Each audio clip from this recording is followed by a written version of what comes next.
मालिक को प्रणाम।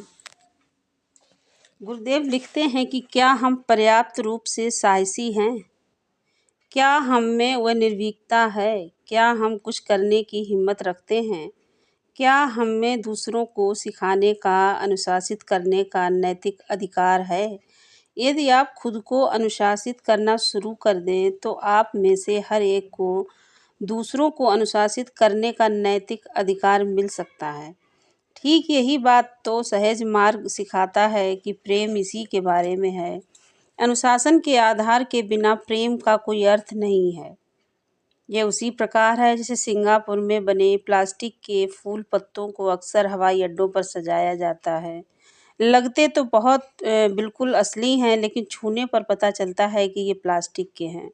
मुझे भी एक बार ऐसे फूलों ने भ्रम में डाल दिया था। एक 5 सितारा होटल में पेड़ पर लगे बड़े खूबसूरत फूलों को देखकर मैं उन्हें सूंघने के लिए पास चला गया।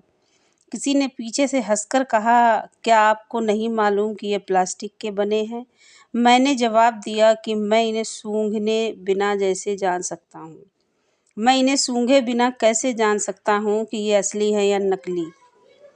आजकल के इंसान भी मानो प्लास्टिक के इंसान बनते जा रहे हैं, केवल आकृति मानव की, बिना किसी मानवीय चेतना के, बिना जिम्मेदारी, बिना साहस, बिना अनुशासन का। प्रेम व समाज अनैतिक समाज कहलाता है जिसमें केवल प्रेम है परंतु बिना अनुशासन के प्रेम।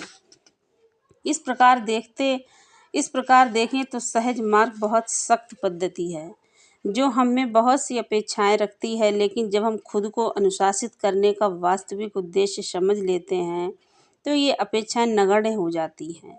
जब हम खुद को अनुशासित करने के महत्व को, ज़रूरत को जान लेते हैं और खुद को अनुशासित कर पाने में सफल हो जाते हैं, तभी हम संसार को भी अनुशासित कर सकते हैं, अन्यथा नहीं। यही सही ढंग है। प्रजातंत्र का सही अर्थ केवल वोट डालना नहीं है, बल्कि हर एक व्यक्ति एक जिम्मेदार वयस्क बने, समाज के लिए एक उदाहरण बने, एक संपूर्ण इकाई के रूप में अपना वोट दें और समाज से भी अपेक्षा रखें कि वह भी ऐसा बने, और ख़ास तौर पर उन लोगों से अपेक्षा करें जो शासन चलाएंगे। वरना हमें कोई नैतिक अधिकार नहीं है कि हम अपनी जिम्मेदारियां सही ढंग से नहीं निभाते तो हम अपने भौतिक अधिकार भी धीरे धीरे खो बैठते हैं। मेरा विश्वास है कि जिम्मेदारियां निभाने से ही अधिकार प्राप्त होते हैं।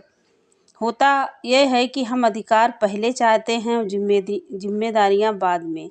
मेरा सुझाव है कि पहले हमें जिम्मेदारी निभानी चाहिए। यदि आम व्यक्ति व्यक्तिगत, पारिवारिक और सामाजिक जिम्मेदारियों को निभाते समय साबित कर दे कि आप ऐसे व्यक्ति हैं जिनको अधिकार दिया जा सकता है, जिनका उपयोग आप अधिक से अधिक लोगों के कल्याण के लिए कर सकते हैं, तो अधिकार अपने आप मिलते जाएंगे, क्योंकि आपके अलावा इनका दायित्व संभालने वाला कोई दूसरा व्यक्ति होगा ही नहीं।